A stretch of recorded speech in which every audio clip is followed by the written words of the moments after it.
Bienvenidos, señores magistrados, jueces de letras, jueces de sentencia, defensores públicos del Poder Judicial. La Escuela Judicial Francisco Salomón Jiménez Castro les da la cordial bienvenida al programa de capacitación sobre la parte especial del Código Penal, Decreto 130/2017, sobre el análisis e interpretación del título 22 del nuevo Código Penal. Mi persona, Carlos Gustavo Quiroz Canales, juez del Tribunal de Sentencia de Francisco Morazán, el ingeniero Hernán José Cepeda, administrador de la educación virtual de la Escuela Judicial de este Poder Judicial, y el abogado Noren Gustavo Argueta Burdet, juez del Tribunal de Sentencia de la Ceiba Atlántida, hemos preparado una ponencia sobre esta temática. En este caso, el ingeniero Hernán José preparó la parte introductoria y mi persona, una vez que hemos escuchado al ingeniero Hernán José, procedemos a hacer un esquema o resumen sobre la seguridad de las redes informáticas. En este caso, partiendo del concepto de ciberseguridad, que es el conjunto de acciones de carácter preventivo que tienen como objeto el asegurar el uso de las redes propias y negarlas a terceros. Esto está interconectado con el bien jurídico que se protege en esta temática, que es la seguridad de la información. Bajo estos presupuestos requieren que los diferentes estados plasmen un conjunto de ciberinteligencia para evitar o confrontar los ciberriesgos que se presentan ante las ciberamenazas, que conllevan ciberataques que se convierten en delitos informáticos, en ciberterrorismo que ataca directamente al Estado, en cibercrímenes o delitos cibernéticos que se provoca entonces contra personas jurídicas o naturales, y es ahí donde se genera lo que se denomina ciberguerra. Bajo estos presupuestos existen un conjunto de implicaciones de carácter legal que requieren de un proceso de responsabilidad y el deber de denunciar y de investigar al mismo tiempo. Bajo este esquema eh, se requiere un esfuerzo colaborativo de carácter legal, y es el hecho de incorporar dentro de las normas jurídicas internas de cada estado este tipo de tipologías, preparar al recurso humano y especializarlo para que desarrollen capacidades para investigar y determinar cuáles y en qué casos procede las acciones de esta naturaleza a través de un proceso de comunicación y la interacción con la tecnología. Ese proceso normativo requiere de procesos de capacitación a las autoridades, a la fiscalía, a los jueces, sobre la base de los convenios y las leyes que rigen en esta temática. Una vez planteado lo anterior, debemos de preguntarnos de forma concreta, ¿en qué consiste una red informática? Y es precisamente que son dos o más ordenadores conectados entre sí que comparten recursos, así como vemos en la imagen que presentamos, ya sea de hardware, sistemas periféricos, sistemas de almacenamiento o de software, que son archivos, datos, programas o aplicaciones. Otras definiciones de red informática consisten en las políticas y prácticas adoptadas para prevenir y supervisar el acceso no autorizado, el uso indebido, la modificación o denegación de una red informática. De igual forma, involucra la autorización de acceso a datos en la red, que es controlada por los administradores de esa misma. pasamos a establecer cuál es el propósito de protección de una red informática. Es precisamente establecer mecanismos de seguridad contra todo tipo de espionajes, como el industrial, el sabotaje de sistemas, etcétera. Y por supuesto, no podemos pasar a la siguiente página sin cuestionarnos en qué consiste un programa informático. Y es precisamente la secuencia de instrucciones o indicaciones necesarias para que el sistema informático pueda realizar una función o una tarea u obtener un determinado resultado. Una vez que hemos planteado lo anterior, definimos de forma general qué es un sistema informático. Es aquel que nos permite almacenar y procesar información en el conjunto de partes interrelacionadas, como el hardware, el software y personal informativo. Es preciso establecer que el bien jurídico protegido en los artículos contenidos en el título 22 de este Código Penal que va a entrar en vigencia es los sistemas de seguridad de información, vistos como un valor económico, como un valor intrínseco de la persona, o por el valor de su fluidez y tráfico jurídico, o por los sistemas que la procesan o automatizan. El artículo 398 lo que establece es como tipo penal el acceso no autorizado a sistemas de información, en este caso, bajo los siguientes presupuestos. ¿Es coherente el artículo 398 del Código Penal que entrará en vigencia con el principio de lesividad? ¿Exige un daño relevante o acción que cause un grave perjuicio? ¿Bastará simplemente con la vulneración de las medidas de seguridad establecidas como sanción penal para que se dé esta conducta típica? Estos son los presupuestos que debemos de confrontar jueces y defensores públicos al momento de interpelar una acción en concreto. Bajo estos presupuestos pasamos a la siguiente fase y es cuestionarnos cuáles son los sujetos que intervienen en esta conducta típica. Y es preciso que determinemos que de acuerdo a los elementos personales o subjetivos de este tipo penal, requerirá de conocimientos necesarios para accesar a redes y sistemas informáticos. Desde esta perspectiva, cualquier ciudadano que tenga estas habilidades podrá entonces ser sujeto activo. De igual forma puede ser sujeto activo un terrorista o figuras del crimen organizado. Es también importante señalar que este tipo de sujetos pueden esconderse en incontables enlaces, desvanecerse sin dejar rastros, despachar directamente comunicaciones, esconder pruebas en paraísos informáticos, que serán aquellos países que carecen de leyes o experiencia para seguirles la pista. Como sujetos pasivos en el acceso no autorizado a sistemas informáticos, podemos identificar a cualquier persona natural o jurídica. Pueden ser empresas públicas o empresas privadas. En este caso, sociedades mercantiles como instituciones bancarias, etcétera. De igual forma, pueden ser organizaciones gubernamentales o no gubernamentales como organismos internacionales. En este contexto, la tipicidad objetiva se podrá identificar a través de los verbos rectores que describen la conducta típica que recaen sobre el sujeto activo. Y es precisamente el vulnerar las medidas de seguridad que se han diseñado para impedir que personas sin autorización puedan accesar al mismo.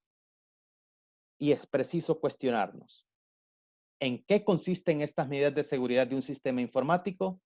¿Serán aquellos programas que las personas naturales o jurídicas determinen como programas de software, de antivirus, de firewall, contraseñas complejas, limitar el acceso a datos críticos, como hacer de forma periódica copias de seguridad para poder contrastar los ciberataques. También dentro de esta tipicidad objetiva,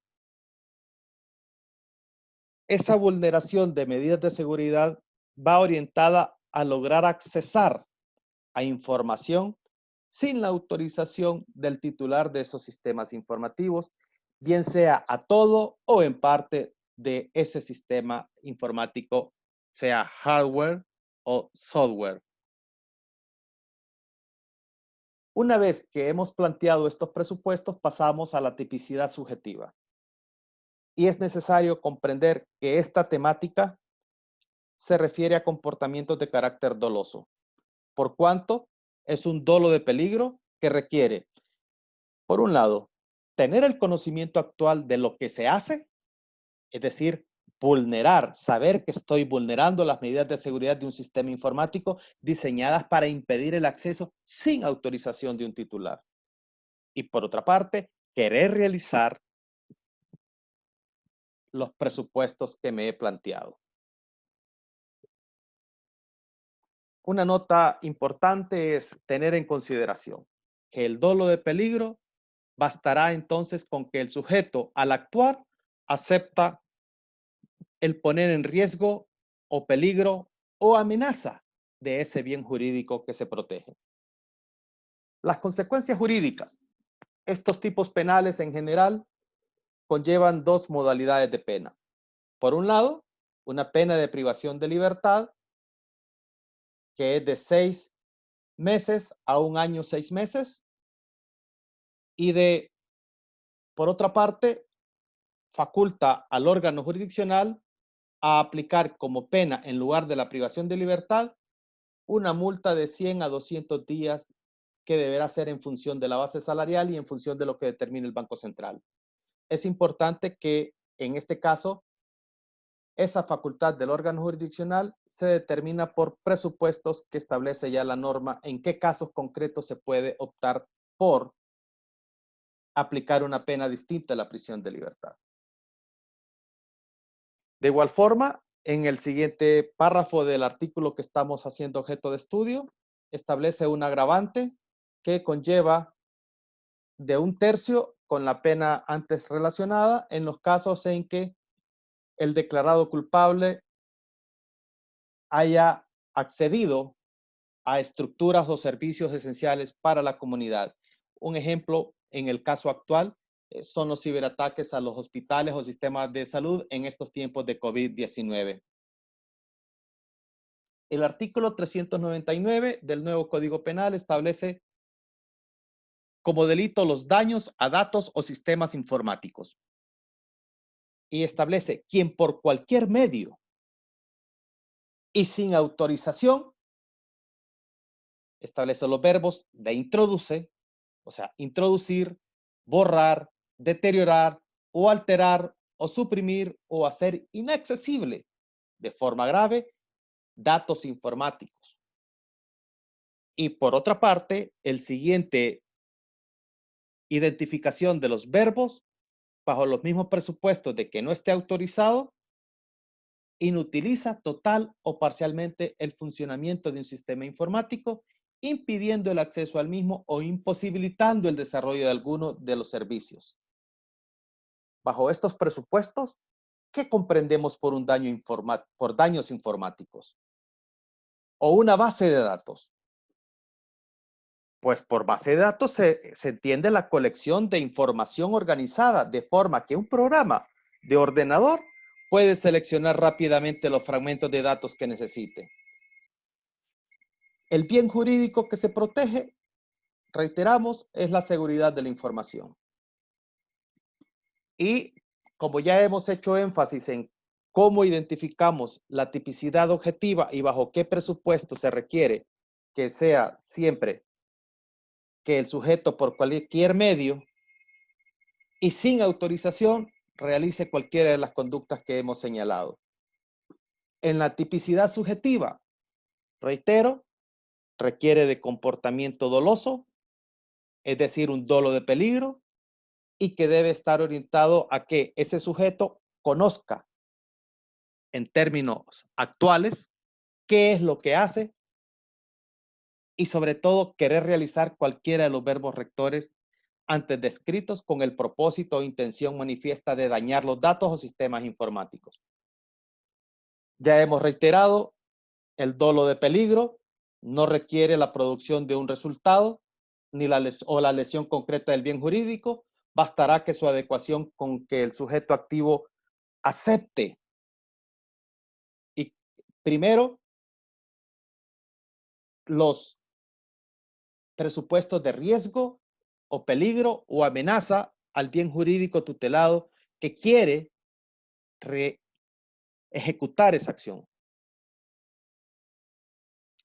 Y las consecuencias jurídicas, como siempre en esta modalidad de delitos, se plantean dos tipos de pena, de privación de libertad y de carácter patrimonial o multa. En el primero de los casos, establece una pena de prisión de 1 a 2 años o multa de 100 a 300 días. Y en las conductas descritas en el segundo párrafo, se aplica una agravante que conlleva de 1 a 3 años y una multa de 100 a 400 días de multa, perdón. En este caso, es importante pasar a la siguiente modalidad delictiva, que es el abuso de dispositivos. ¿En qué consiste el abuso de un dispositivo? Conlleva entonces al uso de computadoras para hacer algo inapropiado o ilegal. Es también la ejecución de un ordenador o computadora sin la autorización de los titulares de esos sistemas o de dispositivos. A esto también se les denomina como ciberataques, que son formas de criminalidad informática como conjunto de actividades que se llevan a cabo utilizando un elemento informático. Quiero aclarar un dato muy importante, que los delitos informáticos pueden ser ejecutados en cualquier lugar, desde cualquier sistema, dentro del país como fuera del país. El artículo 400, de igual forma, los sujetos activos pueden ser cualquier persona con capacidades desarrolladas en el área informática, en este caso ciudadanos comunes, pueden ser hasta terroristas o figuras del crimen organizado. Ya hemos planteado que también los sujetos pasivos pueden ser personas naturales o jurídicas, incluido el Estado, instituciones privadas o mercantiles como sistemas bancarios, etc. Y determinación de los verbos, en este caso del artículo 400, es la fabricación, la importación, la venta, la facilitación o la obtención de ¿qué? De sistemas que requieren para ser utilizados para realizar programas informáticos, para penetrar contraseñas o códigos o accesos destinados para la comisión de estos delitos de daños informáticos. La tipicidad subjetiva, como hemos planteado, requiere de un comportamiento doloso, requiere que el sujeto activo deba conocer actual lo que hace y requiere que quiera realizar y se plantea hacerlo de forma manifiesta y deliberada. Las consecuencias jurídicas, pues siempre se determina a través de dos modalidades, pena de prisión y pena de carácter patrimonial, el cual se hará a través del cálculo de días multa. Y finalmente tenemos la estructura, cómo funcionan estos ciberdelitos. Partimos de lo que es una pirámide en el orden de los cabecillas que se encuentran en el primer nivel, que pueden ser estructuras de crimen organizado, pueden ser hacker o personas entusiastas en esta modalidad delictiva. El segundo nivel se encuentra compuesto por los diferentes servicios que presta a través de los lavadores de dinero para poder sustentar la dinámica y la industria del ciberdelito. Aquí se encuentran una serie de personajes, como abogados contadores, como expertos en inversiones y compra de bonos en el exterior, para poder dar fortaleza y para poder generar el lavado de dinero a través de empresas fachadas. Luego, en el tercer nivel se encuentran los los crackers, que son aquellos que rompen los sistemas de información de las distintas empresas o instituciones o datos personales. Aquí se encuentran estos que son los desarrolladores de malware, mercenarios informáticos, que están pues coludidos con los denominados feature o instaladores, que son aquellos que utilizan métodos para poder estafar u obtener información confidencial de forma fraudulenta, como el poder optar a una contraseña, a una información de tarjetas de crédito o a una información bancaria. Luego tenemos en el cuarto nivel a los que son los traficantes de datos y reclutadores y captadores de datos informáticos, para luego pasar al quinto nivel, que son los que componen por infiltradores y por las mulas que cargan el dinero, que solamente reciben un 10% y enfrentan y asumen todos los riesgos legales. Estos traficantes de datos trafican con cuentas, con nombres, con posibles objetivos, etcétera. Muchas gracias por su atención. Hemos concluido de esta manera esta ponencia. Estamos a sus órdenes para recibir las preguntas correspondientes.